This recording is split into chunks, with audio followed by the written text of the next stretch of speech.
Hi friends. तो हम सब कहते हैं कि आर्ट सीखने के से पहले हमें कुछ लाइंस कर्व्स वगैरह सीखना होता है, एंगल्स सीखने होते हैं। तो ये सब क्यों ज़रूरी है? तो याद करो थोड़ा वो दिन जब आप स्कूल गए थे पहली बार। तो आपको टीचर्स ने क्या सिखाया था? क्या आपको भी पहली बार ABCD सिखाया था? याद करो। नहीं ना। वहाँ पे भी आपको क्या सिखाया था?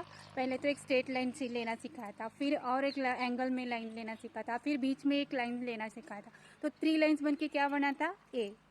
तो फिर आगे चल के एक लाइन 2 कर्व्स बन के बना था बी। फिर थर्ड वन में एक कर्व लेके बना था सी। फिर उसके बाद फिर एक लाइन एक कर्व बन के बना था डी। तो ऐसे ही बनी है लिटरेचर। तो आर्ट सभी जगह है, सभी जगह आप जहाँ भी जाओगे आपको ये लाइन्स एंगल्स कर्व्स प्रोपोर्शन ये सब आपको फेस करना ही होगा। वहाँ पे भी लिटरेचर में भी प्रोपोर्शन आता ही है, छोटा साइज़ बड़ा साइज़ जो भी है। तो ये सब हमें फेस करना ही पड़ता है। तो ये सीखना बहुत ही ज़रूरी होता है हमारे आर्ट सीखने के में। तो जब हम ABCD सीख जाते हैं उसके बाद आते हैं वर्ड्स, उसके बाद आते हैं सेंटेंस, उसके बाद आता है उसका मीनिंग, है ना।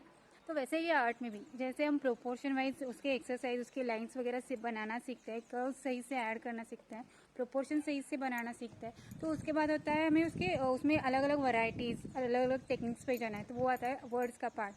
तो उसके बाद आते हैं जब हम ये सब सही से सीखते हैं तो हमें होता है सेंटेंस के पार्ट में आते हैं। तो ये जब हम पेंटिंग्स वगैरह बनाते हैं, आर्ट वर्क बनाते थे, तो उस वक्त हम इसमें जब हम सही से बना लेते हैं उसके बाद आते हैं मीनिंग का पार्ट। ठीक है, जब वर्ड सेंटेंस बनाए तो मीनिंग बनाते हैं, वैसे ही जब हम पेंटिंग्स पूरी तरह सही से बनाना सीखते हैं, आर्ट पे हमारा कंट्रोल आ जाता है, तब जाना चाहिए हमें मीनिंग की तरफ, मतलब उसके थॉट की तरफ। तो कोई तो एक थॉट लेके पेंटिंग्स बनाना, कोई भी एक सब्जेक्ट लेके उसके अकॉर्डिंग पिक्चर्स बनाना, ये हमारा पार्ट बन जाता है। हम डायरेक्टली कोई थॉट लेके कोई तो इमोशनल टच लेके हम बनाने गए तो वो सही नहीं बनेगा। तो ये प्रोसेस वाइज जाना बहुत ज़रूरी होता है। ठीक है, तो पहले सबसे पहले हमें वर्क करना है लाइन्स एंगल प्रोपोर्शंस पे, कर्व्स पे। ये सब बातें सीखेंगे तब जाके हमारी आर्ट सुधारेगी।